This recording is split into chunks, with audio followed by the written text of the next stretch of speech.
요엘 3장 9절로 17절 말씀. 너희는 모든 민족에게 이렇게 널리 선포할지어다. 너희는 전쟁을 준비하고 용사를 격려하고 병사로 다 가까이 나와서 올라오게 할지어다. 너희는 보석을 쳐서 칼을 만들지어다. 낫을 쳐서 창을 만들지어다. 약한 자도 이러기를 나는 강하다 할지어다. 사면의 민족들아 너희는 속히 와서 모일지어다.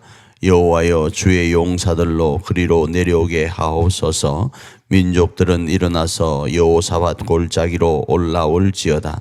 내가 거기서 앉아서 사면의 민족들을 다 심판하리로다. 너희는 낫을 쓰라. 곡식이 익었도다. 와서 밟을지어다. 포도주 틀이 가득히 차고 포도주 독이 넘치니 그들의 악이 크미로다. 사람이 많음이여 심판의 골짜기에 사람이 많음이여 심판의 골짜기에 여호와의 날이 가까움이로다. 해와 달이 캄캄하며 별들이 그 빛을 거두도다. 여호와께서 시온에서 부르짖고 예루살렘에서 목소리를 내시리니 하늘과 땅이 진동하리로다. 그러나 여호와께서 그의 백성의 피난처 이스라엘 자손의 산성이 되시리로다. 그런즉 너희가 나는 내 성산 시온에 사는 너희 하나님 여호와인 줄 알 것이라. 예루살렘이 거룩하리니 다시는 이방 사람이 그 가운데로 통행하지 못하리로다. 어제는 이스라엘을 괴롭히는 이스라엘 주변국들 그들에 대한 심판을 말씀을 했었습니다. 그런데 그 심판의 전국적인 모습은 영원한 하나님 나라의 심판, 다시 말하면 여호와의 날에 주 예수의 재림과 함께 연결된다 말씀을 드렸죠. 그런데 그 중에서 오늘 본문에서는 궁극적으로 모든 원수에 대한 심판, 어제 말씀드린 그 부분들을 조금 더 구체적으로 말씀을 드립니다. 그래서 이 부분이 이렇게 진행되어지는 겁니다. 가뭄과 메뚜기 재앙이 현실적으로 일어났습니다. 그런데 이것으로 끝나는 것이 아니라 이것이 상징적이고 표징적인 게 되어서 이스라엘이, 그러니까 남유다와 북이스라엘이 어떻게 멸망되고 그 어떻게 멸망되는 것이 또 무엇을 가리키는지를 이야기하고 있는 거예요. 단순하게 메뚜기와 가뭄으로 끝나는 재앙이 아니고 그건 이스라엘 백성들에게 패망이라는 것이 주어질 것을 이야기하는 것이고, 그 패망이 주어지는 것은 나중에 주 예수의 재림의 순간에 어떤 일이 일어날지를 예표하고 있는 거야 이겁니다.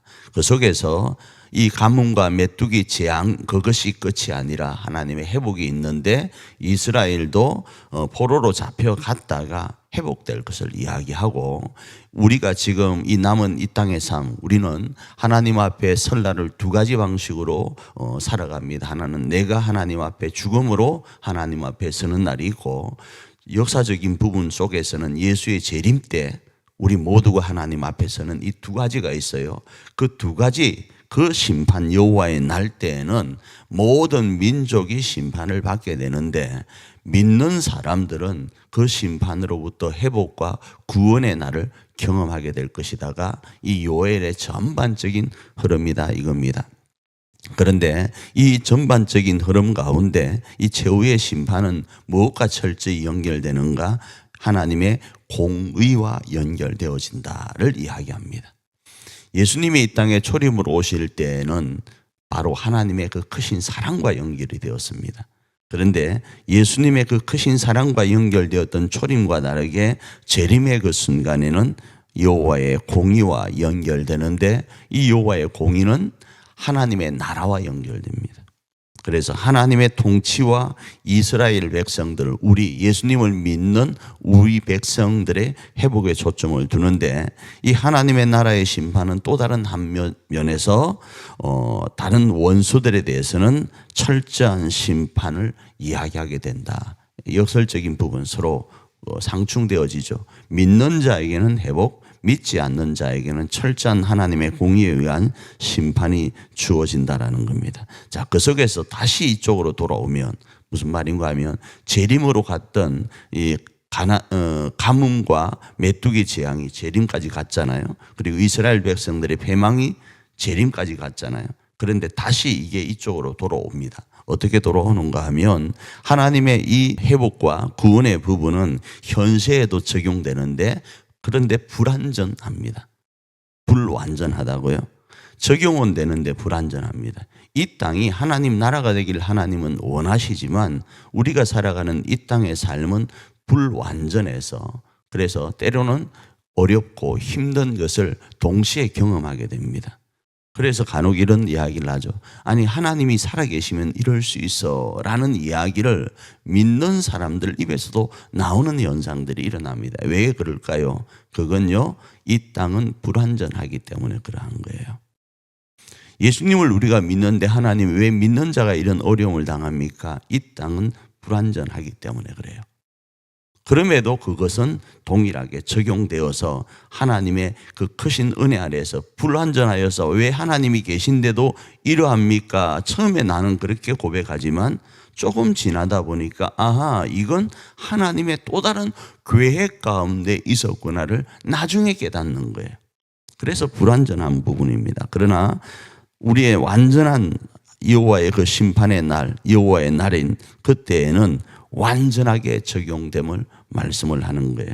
그래서 이렇게 말씀을 합니다. 양쪽 두 틀에 걸어요. 현세 가운데 적용될 때도 그리고 내세 가운데 적용될 때도 약간의 차이, 불완전과 완전의 차이는 있지만 17절에 이런 말씀을 합니다. 그런즉 너희가 나는 내 성산 시온에 사는 너희 하나님 여호와인 줄 알 것이다.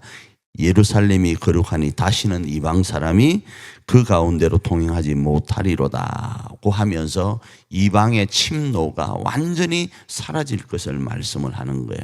그러나 지금 우리가 살아가는 이 땅은 불완전하기 때문에 간혹 그런 일들이 있지만 그 일들은 하나님이 우리에게 또 다른 계획 가운데 허락하시는 모습으로 이해할 수 있다라는 거죠. 이 말씀을 오늘 우리의 삶에 어떻게 적용할 수 있을까요?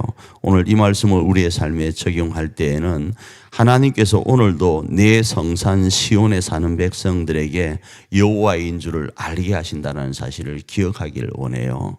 그래서 지금의 오늘의 삶 가운데 우리가 때로는 힘들고 하나님의 공의 가운데 우리가 비틀거릴 수 있지만 여전히 하나님의 중심은 누구에게 있는가? 우리에게 있음을 기억하기를 원합니다. 우리 교회에게 있고 우리 가정에게 있고 우리 자신에게 있음을 기억하고 그 주님 앞에 돌이키기만 하면 이 심판의 날은 우리에게는 구원과 회복의 날임을 기억하고 오늘 하루도 승리하여 나가기를 원합니다.